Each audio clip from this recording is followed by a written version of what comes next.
Yes, God. Ooh, this lighting, girl. Not in drag, but I'm wearing a cool shirt that says disgusting. Disgusting. Yes, God. Stop calling me mom. I'm not your fucking mom. Okay. So, I just realized. Well, hi everybody, welcome. I just realized that, a lot. I didn't really know how this works. Big surprise. But I realized that a lot of these Periscope videos went up on YouTube, but I saw one that already from last night that was it had the thumbnail was me like crying, and it seemed I left a bad taste in my mouth. I don't like that. So I don't know how I contact the person who uploaded that. I mean, like, I don't have a problem with them being on YouTube. I don't know how that even happens.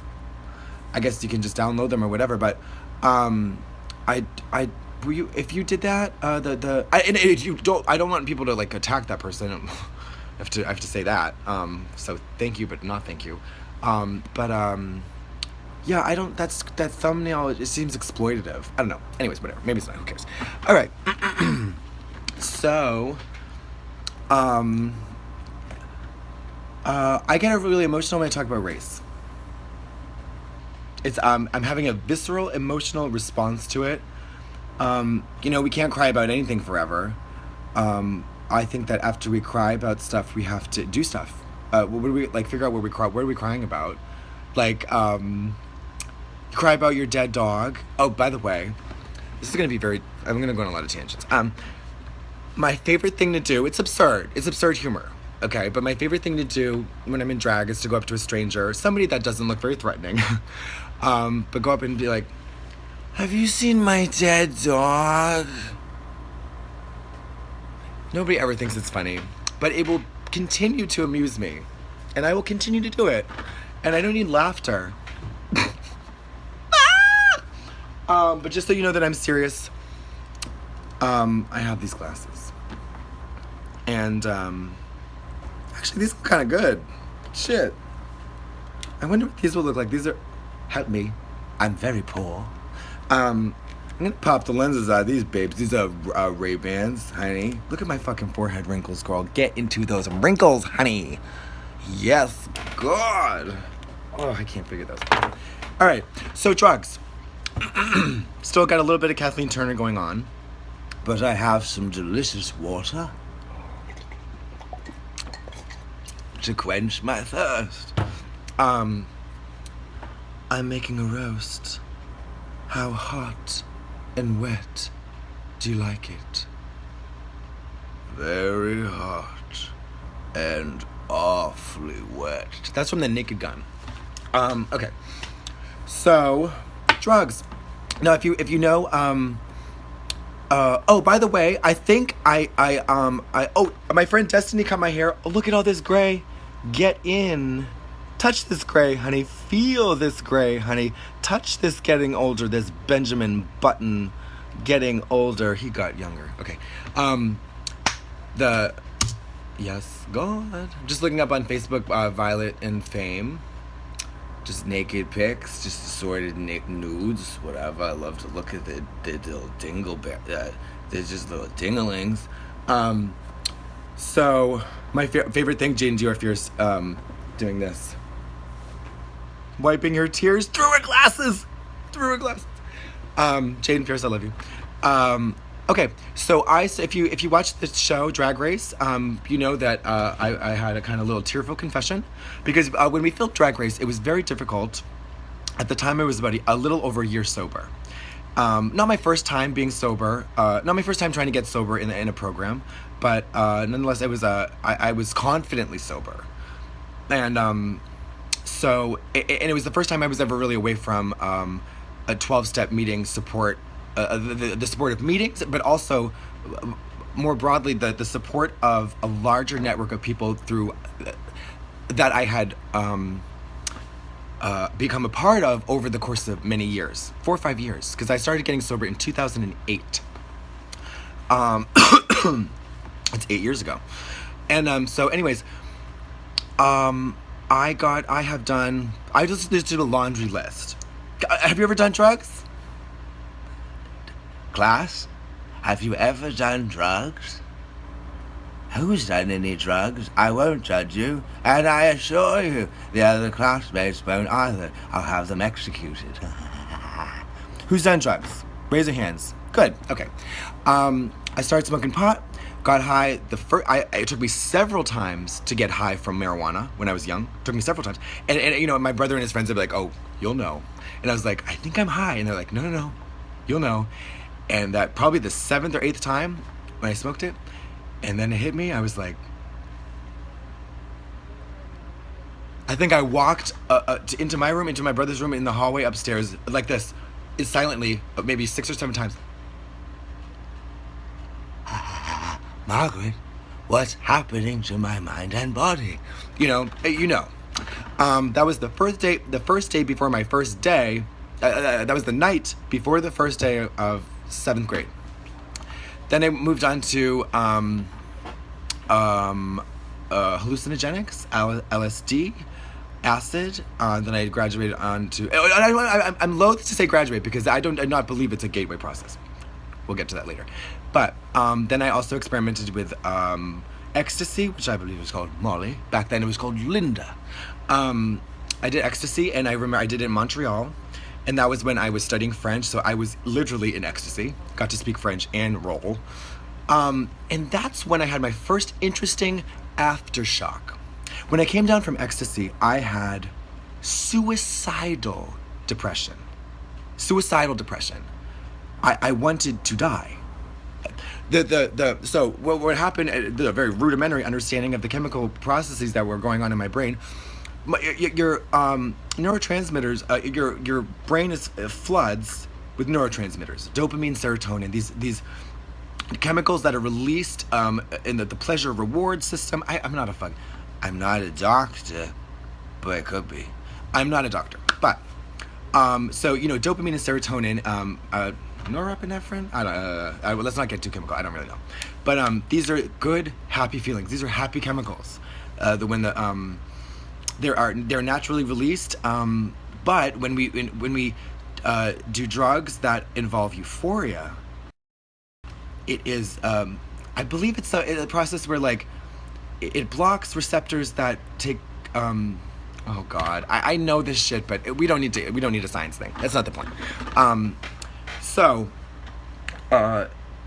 Eventually what happens, and you don't need a chemical degree, you don't need a degree in neurochemistry to know this, that eventually that euphoria, those chemicals run out. The happy feelings run out. But I had flooded my brain with, that night in Montreal on ecstasy, I just felt, I felt joy, dazzling joy, a lot of energy. I did grind my teeth. I believe it was very speedy. I don't know if it was pure MDMA. Who knows if any of the street drugs are pure? You don't have a fucking lab at home. But it was energy. I remember I had to chew gum because I was really, and I was open, and I was just like, I wanted to talk to people. I want to talk to people in French, and you don't understand. I was so shy as a kid. Afraid of the world, afraid of everybody. So it opened me up. It was a really transcendent experience. And then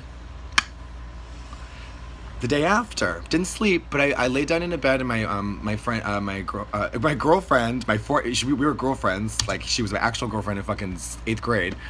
Her boyfriend and they went off to sleep, and I laid there downstairs, and it hit me. There's a name for this, which I love. It's called anhedonia. I don't know if I'm pronouncing that right, but it means literally the absence of pleasure. Hedonia, hedonism. Hedonism is just whatever. We just do what feels good all the time. Yeah. So, whether that's gorging on food and then retiring to the vomitorium and then gorging some more.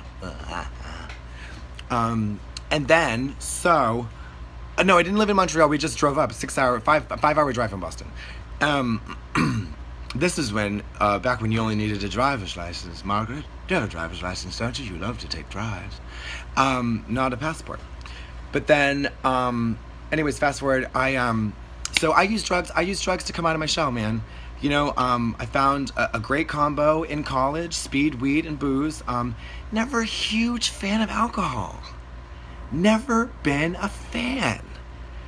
You know, I was always naively assumed that I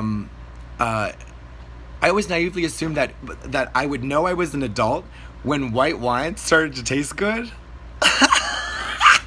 It tastes like the cat's ass. Help me, I don't like this taste. It tastes like the cat's fucking ass. Tastes like the cat's ass. And then red wine tastes like the cat's pukey butthole. If a decrepit feral cat had the ability to puke out of his arsehole, that's what red wine tastes like to me, darling. Especially a Bordeaux or a gallon jug of Carlo Rossi sangria. I hate fucking wine. I don't like alcohol. Alcohol costs too much. You gotta wait in line to get it. And people are pushing you and shoving you. You gotta go to a club, or then you go to a liquor store, but then you're drunk. It just tastes gross. It takes too long, and I don't like it. Anyways, never mind that I perform in an industry whose entire foundation is funded by the alcoholic industry. Doesn't matter, darling. Margaret, fetch me an umbrella. Yeah. Anyways, so I always wanted to go up. One Direction. Zayn. I always wanted to go up. I always wanted to go up. I wanted to do stuff. Girl, I'm not a party girl. Are you a party girl? Melissa? Are you a party girl? Margaret? Jacob? How dare you? I use booze to come out of my shell. It's an issue. Upside down smiley face. Yeah, of course. So part of my trifecta speed was for energy. I want energy. I want energy. You know, I don't need any more, honestly. But I do. I want energy. I want to do stuff. I want to feel. You know, speed does offer euphoria, though. Eventually, speed does not, because those neurotransmitters, the serotonin uptake re-inhibitor, I don't know all that stuff. But they do. It dies out. It fizzles out. So those neurotransmitters need to be replenished in order, and they can be damaged. I mean, I know there's lots of different research, and like I said, I'm not a neurochemist, but there's a lot of fascinating research on the effects of these drugs on the human brain chemistry. Anyways, darling, did I ever told you that my vagina is really my asshole? Okay, so where were we? Yes, I always like speed. So speed, the trifecta: speed, weed. It gets the creative juices flowing. And now I know we're going to talk about weed later. And then booze. If I had to go out, if I had to go to a party, yeah, alcohol. It's the social buffer, it's the social lubricant, but girl, fuck you. Not fuck you. I don't want to have alcohol to talk to people. I don't want it. And A, but more importantly, B, C, D, and E, I don't like it. I don't like to drink it, so I don't drink it. I don't like feeling bleh. I don't like the sensation of not being able to do stuff. Like, I don't like the sensation of, this is not my life. Barbara, let's go out and drink. I want to not be able to walk, or speak, or even hold my body in a vertical position. Will you drag me home? Ugh. It's just a lot of trouble, and plus drunk driving. Not a huge fan of alcohol. Plus, drunk people can be very annoying. They can be very violent. You know, the list goes on. It's nothing new. Blah blah blah. Personal preferences. Anyways, but that stopped working. Or no, I went to school. If this is boring, just go to bed. I'm so sorry, but I want to tell my story because I'm not sober anymore, and I want to get into that. Stay tuned after this 45-minute commercial. Have you ever loved paper towels so much that you've wanted to fuck them? Mm-hmm. My name is Jeremy Josh Mark, and I have a wonderful thing to tell you. I've created this new line of paper towels that are soft, absorbent, quite thick, and most importantly, fuckable. That's right, darling. I realized that not only does my penis fit so wonderfully through the hollow tube, no, I can take a whole bunch in my hand, dampen them in my sink. My sink is always wet, regardless of the faucet. Never works, by the way, but anyway, so. And I just sort of mush them around my penis, and I fuck them all night long. Doesn't abrade the skin on my penis, which is quite sensitive. Did I mention my name is Jeremy? And I just fuck them, until I ejaculate, which at this point in my life, let's be honest, it's just a few specks of dust, but it collects quite nicely in the paper towels. It gives it a scent.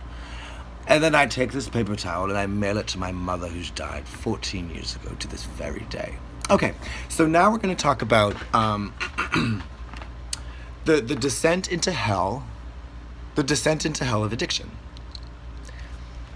You know, they say that heaven is for a place. What is that? I can't remember this cliche. It's it's so cheesy, but it's kind of true. See, that's the problem with a lot of this recovery rhetoric, I don't know, recovery talk. A lot of it, they're cliches, they're aphorisms, but, you know, they're a little bit cheesy, but a lot of them are really true. And one is that, Margaret, heaven is for people who are afraid of hell. Hell? Oh, no. Oh, no, sorry. Religion is for people who are afraid of hell. Spirituality is for people who have been there. Well, you know, that's a different discussion. Anyways, but yeah. So I found crystal meth. I found it through a friend, and you know, the only drug. Oh, well, let me complete my list. So the only drug I've done. So when I left the hallucinogenics, the weed, because those are sort of experimental drugs to me. You wouldn't like. Yeah, I like to take a couple hits of acid before I go to work. I mean, not really. You know, those are weekend drugs. Those are a recreational party drug. I say party, but maybe exploratory drugs. I would say that's a better word. You explore hallucinations. I've so been fascinated by people who have never done drugs because it just never seemed like a good idea. But if you had told me that, listen, if you take this little piece of paper, the sky will melt. What? If you take this little piece of paper, I mean, like that big, like a Tic Tac, and in 45 minutes, the sky will start to melt. I'd be like, first of all, you're crazy, and second of all, you're kind of cute.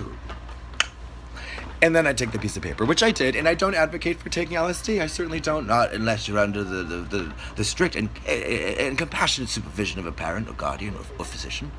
But I wanted to watch the sky melt. Girl, and that sky melted. I used to hallucinate from weed. If it ain't green, I wasn't seeing other thing. I gotta work on those.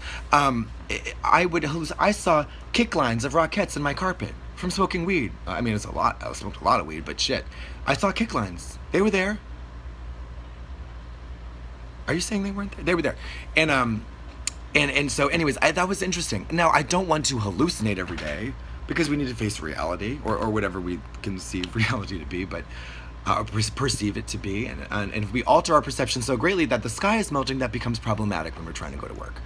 And also is likely to get you institutionalized, which is a lot of fun. So then I got into crystal meth. And crystal meth is methamphetamine is a very powerful central nervous system stimulant. It stimulates the central nervous system. Okay, it offers an incredible now depending on the administration and the purity of the product. The route of administration is whether you swallow it. It's dissolvable. Listen, I'm not advocating for drug use. I'm educating.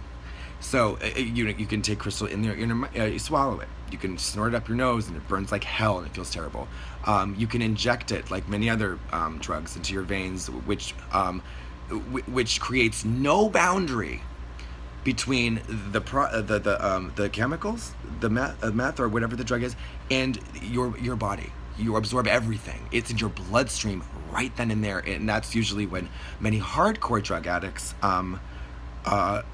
find themselves doing, because it provides the biggest rush. Now, Then we come to heroin. The one drug I've never done. I've done a lot of cocaine. Like I said, I've done a lot of meth. Meth was my drug of choice. I did a lot of cocaine. I smoked crack a few times. Did not like it. Never did heroin for a few reasons. I think 3 reasons. One, I've never seen it. It's never been offered to me, and I've traveled in some very unsavory circles. Never been offered to me. I've never seen it. I've never seen any. I've seen plenty of junkies high, whether it's on heroin or methadone or just straight from the Suboxone clinic or whatever. I am very familiar with the effects of heroin, both in real time as they are unfolding in a person, and I'm very familiar with the effects of the ravages of heroin in people, different populations, black, white, man, women, old, young. I am very familiar with the grim statistics of recovery from heroin, from opiates in general, and my perception of that is very skewed because I spent from 2008 until 2015 in different programs such as NA and AA. So I'm familiar with people who have rehabilitated themselves, who have long-term sobriety from these very, very powerful drugs. Anyways, so I never did heroin because it was never around. 2, I cannot inject. I am a lone wolf when it comes to drug use. I use alone. I'm not a party girl. I use drugs to help my life, or I used drugs to help my life. And of course they stopped helping and they started hurting. But I did it alone. I'm not a sharer, honey. I'm Gollum.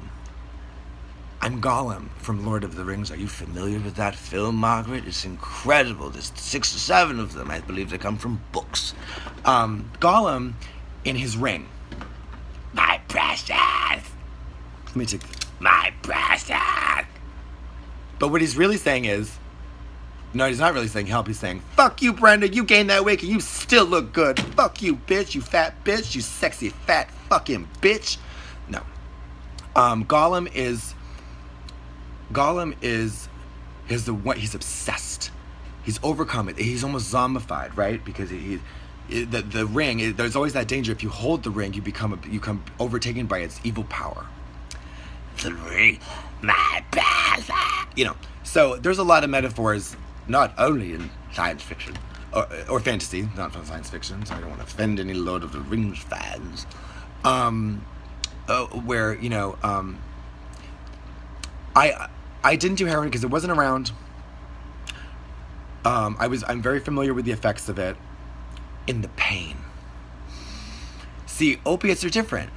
Opiates are not CNS, that's central nervous system. They're not CNS stimulants. They are CNS depressants and analgesics. Darling, what is an analgesic? Analgesic? Is this a man named Jeesic who wants to touch my butthole? No. Analgesics are painkillers. They're painkillers, darling. They kill the pain. I didn't suffer so much from pain. I suffered from what? A total lack of confidence. I always loved myself, though, but I just couldn't make it work. But a lack of confidence, a fear of the world, fear of people. And also, I was always tired. I hated being tired because I wanted to do stuff. So a CNS stimulant that gives you an overwhelming sense of confidence, an incredible boundless energy, euphoria, and and then I didn't learn till much later on that, the sex. Ugh, girl, I wish I never knew that. But I never had sex. I never went to sex parties. I jerked off for fucking 24 hours straight. Hello.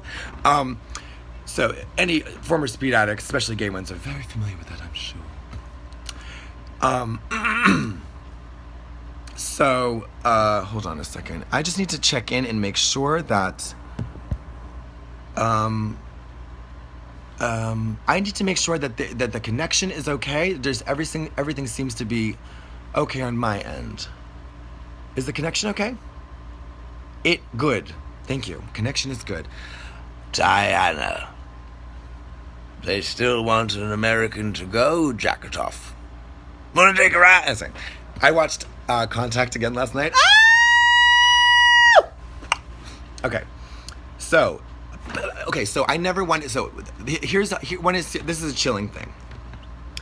See, some people might shade me for saying this because they think it will be an endorsement of heroin, but for me, it was actually the most bone-chilling anti-drug message. Rather than showing me, rather than Requiem for a Dream, which, God, if you've ever seen that movie, yeah, try and do heroin after that, or fucking Speed.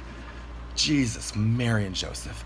I saw that movie in the fucking theater with my friend Megan. Megan Waters went to BU. She's a lovely fucking girl. Haven't talked to her in forever. We went to see Requiem for a Dream in the film, in the theater. It was between that and I think The Broken Hearts Club, which is a lighthearted gay rom-com. Vapid. Substanceless. You know. We decided, we had no idea what the movie was about. I had no idea about Darren Aronofsky. I know. We walk into that movie, we get our wigs snatched, and then we get fucked with them. And then we get forced to shit them out, and then we get fucked with them again. We get up, the lights come up, I get up to go out of the theater, I look over, Megan is sobbing. She is sobbing. This uncontrollable pain. Yeah, that movie had me shook. This is exactly, this bitch, my friend Megan was shook. She was sobbing. She was sobbing. But that was not chilling enough, my friend. So I talked to a former addict, and a former opiate addict of whom I know several, because obviously being, going to the program, going to meetings, you meet a lot. And, Trish is based on a junkie.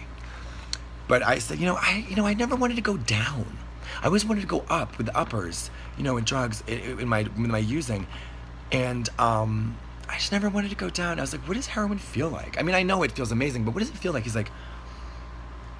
like, imagine the most comfortable, physically comfortable you've ever felt in your life. Like, just, whether it's like the end of the blissful yoga class and you're on a new bed that is just the right firmness, and imagine all of these physical factors, right? And then imagine the happiest you've ever been after the most wonderful achievement, and that sense of calm, achievement, of just peace and bliss. And you put those two things together and multiply it by 20,000.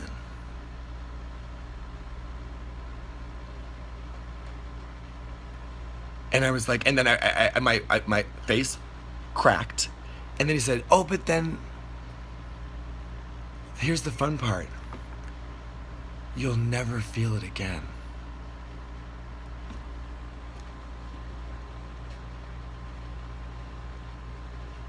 Do you know what that is? The devil. That's the devil. The devil is a metaphor. Obviously, you guys. Oh, God. If I'm talking to anybody who thinks the devil is really out there as a devil, give him my number because I want him to fuck me. No.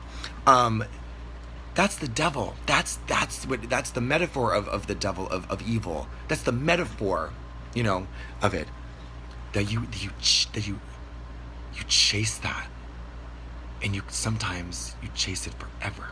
Chasing the dragon, right? I mean, I interpret that as it becomes a mythical experience. That first high can become, and this happens over and over, because sometimes, with speed and stuff, that first rush of euphoria, if you stay sober, if you get sober after being an addict for a while, like years and years, and you relapse, that first high is very, very powerful, and it depends on your brain chemistry and how, your history, your health, and all this stuff, but, it can be just as powerful, if not more, sometimes, at least with the speed, not, with the heroin, I can't speak from experience. That was just this one guy's, testimony, if you will, but,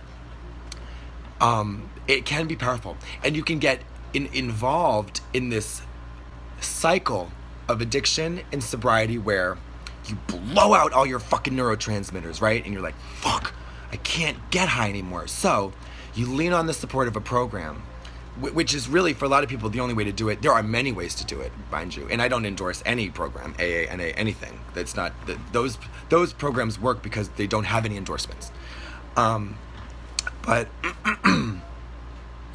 they, that cycle of, okay, you have to get clean so that your body can regenerate and recharge.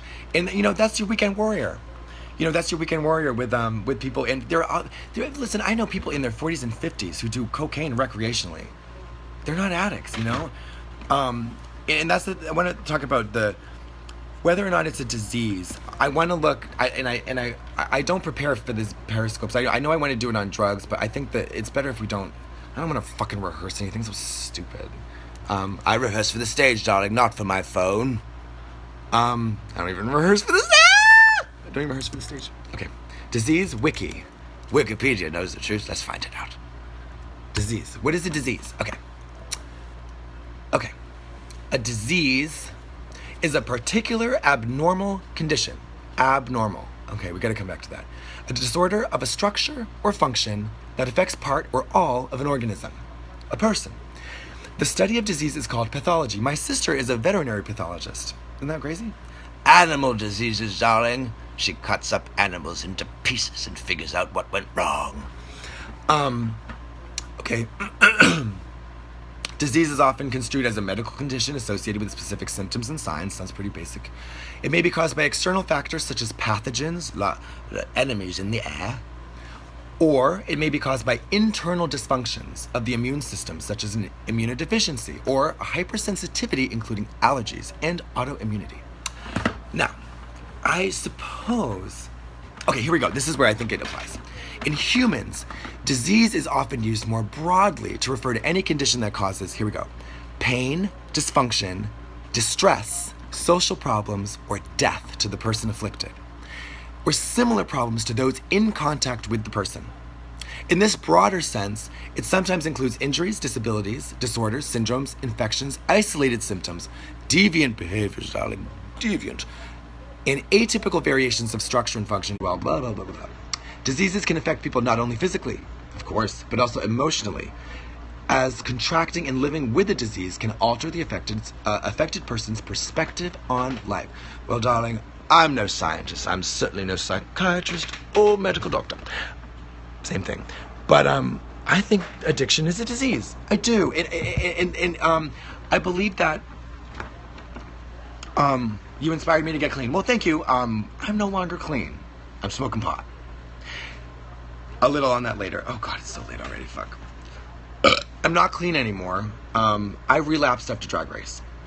And I feel like I can say that because, and here's why. It was a lot of reasons. The success of Drag Race took me out of my support community. Now, my sponsor actually lives, who is still my sponsor. I still have, he's never going to leave my life unless one of us dies. And he's not. My sponsor is the man. You know when they say you're the man? He is the man. I just can't even. This man is out of control. He's whatever. Anyways, done. So when I left Drag Race, so it was a very a lot of times relapses are very predictable. So I travel all over the world. I'm busy. Go. I don't go to meetings anymore. For the first time I had a career. Never had a career before, ever. Never had a career. Never achieved anything like this kind of success. So my career became number one. Okay. And my sponsor doesn't blame me for that. He's like, you've never had a career, and it makes sense. But no routine anymore. No routine. And so I did cocaine. And then I did crystal meth again. And then it was, and it was spotty here and there. And because my life had changed so dramatically, it was a different, it didn't affect me so darkly. It definitely became painful. And it's definitely not, it doesn't work. Heavy drug use, consistent, sustained heavy drug use is just, you can't really do it, because if you live any kind of examined life, it's just so easy to say it's just a shortcut to happiness, or it's a shortcut to being pain-free. It's a shortcut. You can't do that. But here's the little twist, and I know y'all wanted a twist. I do, as I say, fully Kathleen Turner, I do enjoy smoking weed. Not certainly trying to come for Laganja's gig. I've never smoked weed with Laganja. But I do enjoy it. And it's, I am on what some addicts call, or some people call, the marijuana maintenance program. And weed is good for me because it does not provide any euphoria to me. No, I don't feel happier. I don't feel sadder. I don't feel anything. It does kind of get my creative juices flowing. It opens doorways. This is going to sound hippie fucking dippy, but it does. It is a cognitive enhancer for me. Now, it doesn't create thoughts that I'm not capable of without weed. No drugs do that. I mean, I don't believe. That's a good question. I don't believe that weed for me. It all sounds. It's so funny because being in the program for so long, all of this sounds like a justification. Hearing it back, so that's one of the most fascinating things about, being. Weed is not good for weed. I don't use weed to cure anxiety. The thing I think interesting about weed is that cigarettes. We're gonna get to that. Fiercely addicted to cigarettes. With cigarettes, that is where the mechanism of addiction is crystal clear. And I'm going to pause about weed because who needs another fucking person talking about weed? But I do smoke a little bit of wacky weed every day, kind of, sort of every day. Smoke weed every day. I think it's great. I think it's way less harmful than alcohol. I mean, but the comparison is unnecessary. I think it should be legalized everywhere in the United States and all over the world. I think it could, I don't know. I think it's great. I think it's cool. I really do. I like weed. Anyways, for the longest time I didn't, and I didn't because the circumstances of my life were so dark that weed didn't, it just made that darkness more distinct and unavoidable. And it made me think of even darker ways. It was like, I like that. But now that my life is fucking amazing, weed's pretty cool. And I'm using it as a maintenance tool, and I realize that. But I don't want to use crystal meth, girl. I don't want to use cocaine. I don't use any hard drugs. I don't want that in my life. It's just not a good thing. Sometimes it makes me function a lot better.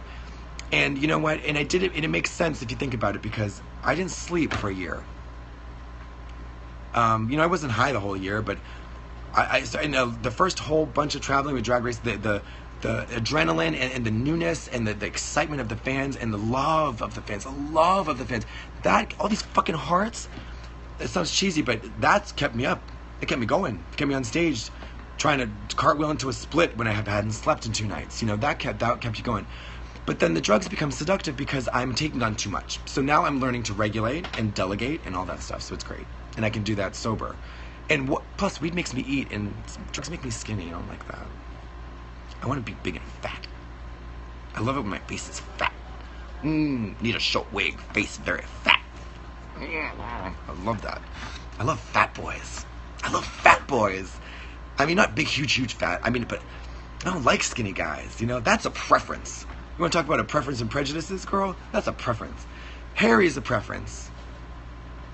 Black, white, Chinese, fucking, Indian. That's not a little more than a preference. But we like hairy guys. We like smooth guys. We like big bony guys, like jangly, like Bojangles. Or you like rubbery fat ones. I love a good fat guy. Like I love big fat asses. Like big. I love big fat asses. I'm so skinny. I don't like bones grind. I don't want the bone grinding show. It's like, ugh. I like fat guy. I don't want to, I don't want a whole bunch of fat guys to just jump on me, but like, I don't know. I like all types of things, whatever, girl. I'm not. So, but I do want to talk quickly about, the last thing I wanted to say was, talked about heroin, talked about weed. I won't lie. I'm fat and my asshole's ready. Oh, are you really? But your name is Valerie. I don't like girls. Sexually. I'm gay. Mega gay. I'm, if anybody, so, if anybody, listen, I've had some encounters and meet and greets where people have asked me if I'm sober still, And they don't do it in a way that I feel is like, are you still sober, Mary? It's it's been very I haven't felt any negativity. There's like it's a matter of fact question because they're also sober, and we know as addicts, as people in program or people in sobriety, that it is unnatural for us. Oh, I want to talk about the disease. It is unnatural for us to be sober. So it's kind of like when you are entrenched in the darkness of addiction, and believe me, girl, I'm not going to get into my drunkalog here, but it's dark. Sure, there are stories much darker, and there are stories not as dark as mine, but, a story is a story, but the darkness is dark and nasty, and it's hopeless, it's desperate, it's painful, it's sad. It seems like it's a fate worse than death, because I was never afraid of death. I'm afraid of pain. I'm a pussy. I don't like pain. I don't like any pain. I don't like to be spanked in the bedroom. Don't fucking slap me. Just rub your dingle against me. I'm cracking myself up. Oh, would you date a trans guy? Oh, I have a funny story about that. We'll save it for another late night thought. Not a funny story.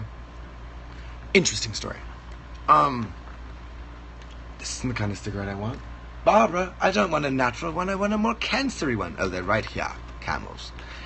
Fiercely addicted to cigarettes, girls. And here's why.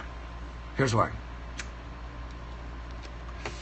This is an excellent illustrator of the absurdity and the power of addiction. So nicotine, powerful drug, very, very powerful drug. Powerful chemical. The body becomes chemically addicted to it. You experience nicotine withdrawal.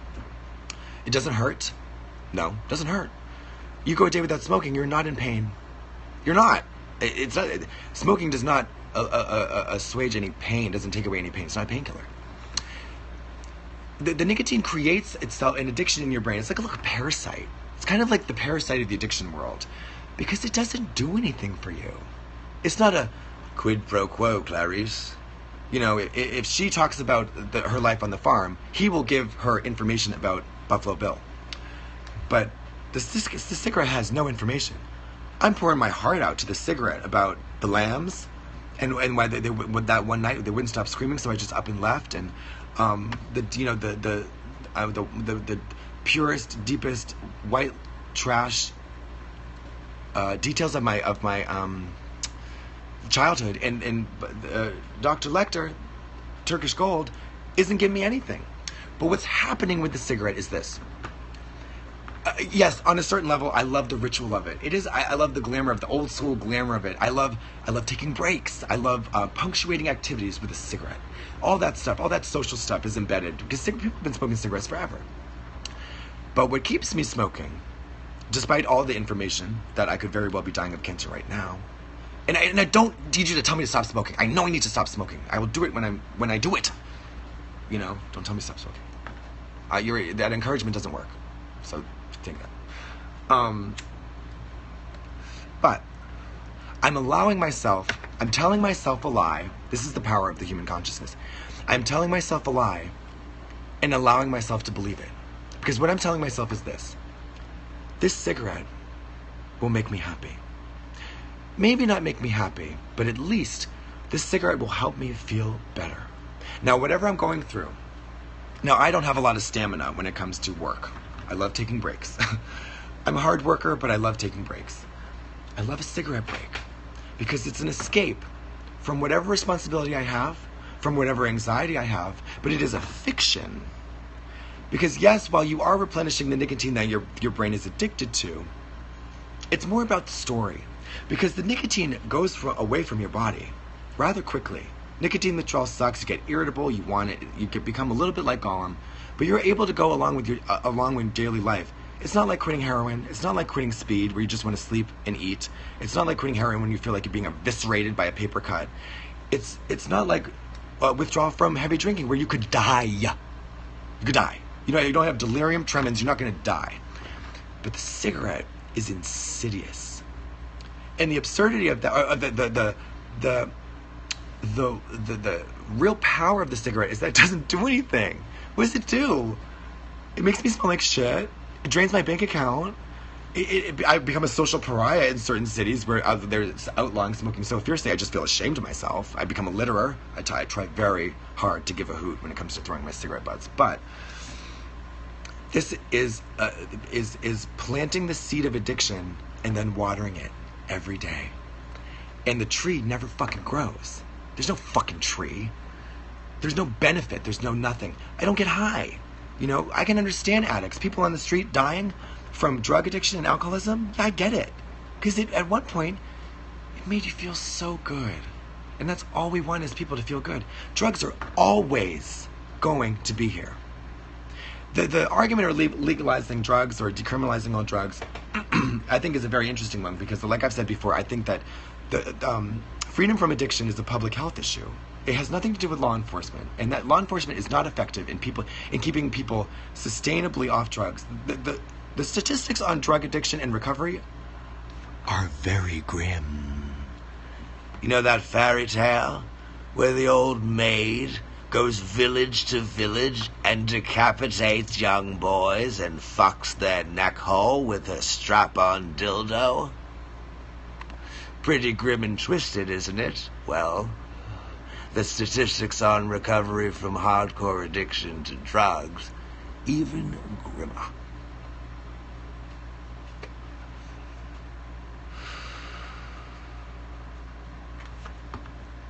Put that in your pipe and smoke it, Darlene.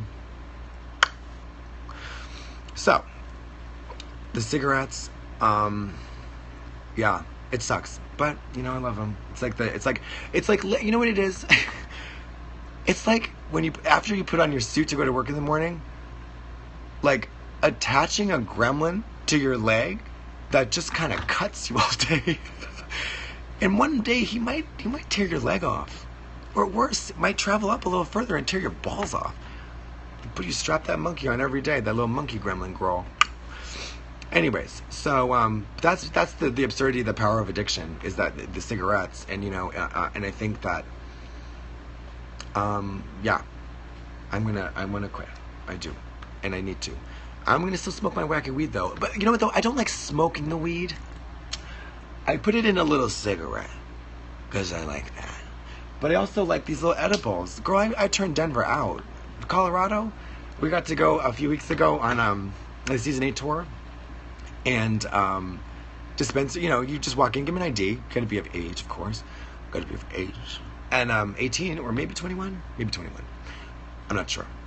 Why 21? Why can you can vote for Trump and ruin the world at 18, but you can't have a nice glass of liquor. Fun fact, my dad was the legal age every time it changed. Like when he was 18, he was 18, and when he was 21, he was 21. I think. Maybe not. Who cares?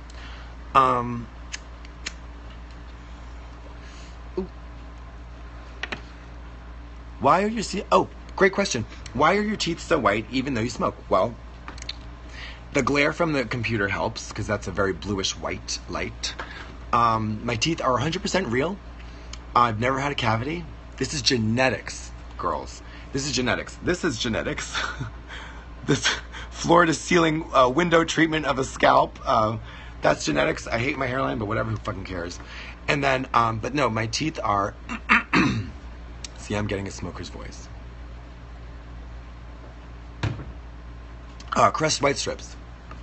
Advanced whitening protection for the grizzled trucker. Yeah, I use Crest White Strips. When I went on TV, I felt like I was the only one that thought of this. I was like, vain. I'm vain. Obviously, I'm a drag queen. I'm very vain. I mean, to a point. But I was like, I have nice teeth. I have a nice smile. I'm going to whiten my teeth before I go on television. That seems like a really good thing to do. So I did that. And I love my teeth. I had braces for 3.5 fucking years. And actually loved having braces. Damn, it was just a change. I loved it. And I'm grateful that my parents could afford that because they're $3,000 fucking dollars. If it is hammer time on your grill, you should be able to get braces free of charge. Ugh, because the teeth, bad teeth are. My aunt actually got braces as an adult, and you know it sucks. She hated having adult braces. It was weird, but when her smile after that. She felt like when there's an impediment to you expressing joy, a smile and laughing, if you're self-conscious of your teeth, that sucks. Nobody should be self-conscious of their teeth. I love bad teeth. Oof. And I love quirky teeth. I love teeth that aren't straight. Like, who was the Arquette? I think it was like, not Rosanna Arquette. Or, who's the Arquette? Who's the medium? Who's the medium? Who's the medium? Come on, people. Oh, fuck you, Alyssa Edwards. Oh, who's the medium? Which Arquette is the medium? Tell me. I'm not going to stop until you I'm not going to continue until you tell me. Which Arquette? Patricia, thank you. CM2122, thank you so much. Patricia Arquette is the medium.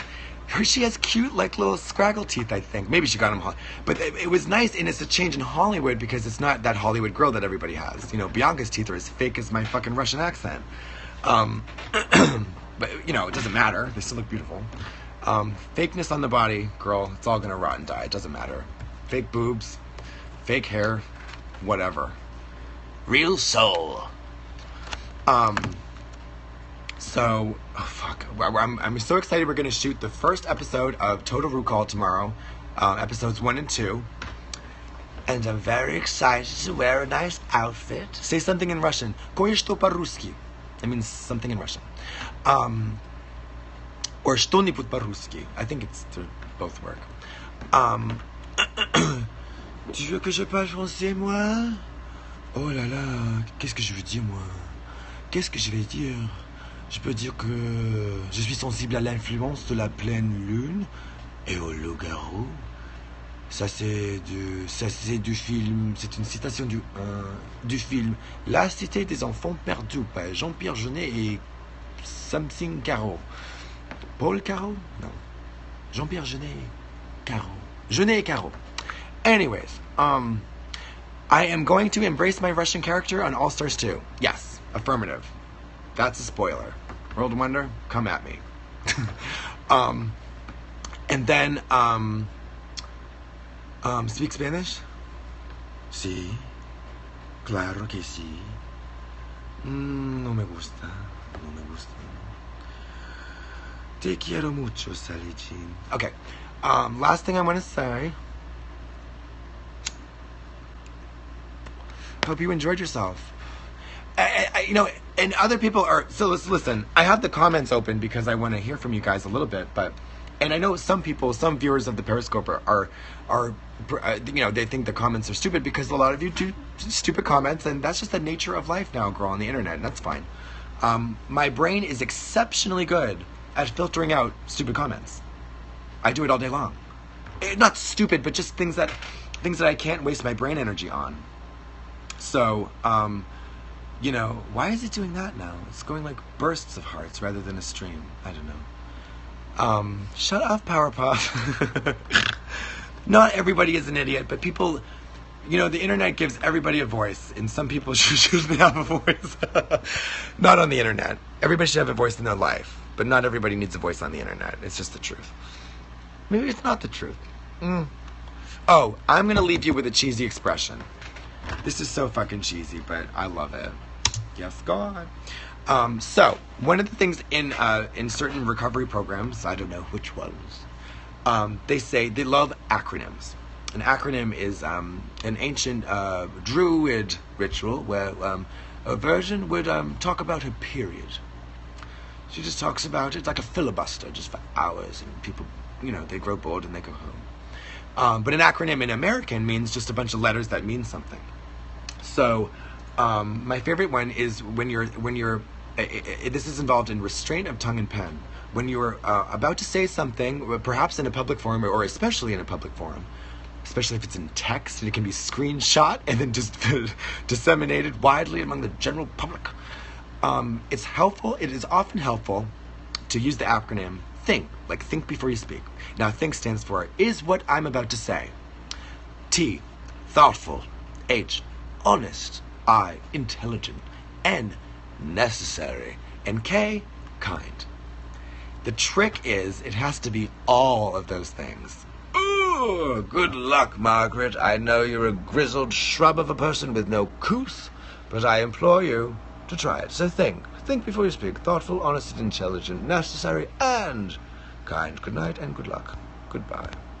If I could Figure out how to make a timely exit in Periscope. One day. Swipe to stop. Swipe to stop. Why is it not swiping? Yes, God. Fuck, my phone thing is, see, this is like trying to make a grand exit and then just getting caught in the curtain. Oh, fucking fuck. Swipe down, you fucker. You fucker. You fucking bitch. I'm just gonna turn it off. Is that gonna work? It's not gonna work. Double tap to flip. Okay. Granny needs help, you guys. Granny needs help. Okay. Double tap to flip. Swipe down to stop. Fuck, it's not working. Fuck. What can I do? What do I do? No, I don't want that to come down. I want the other thing. Don't allow weather.com access to my personal nudie pics. I'm gonna fucking turn it off.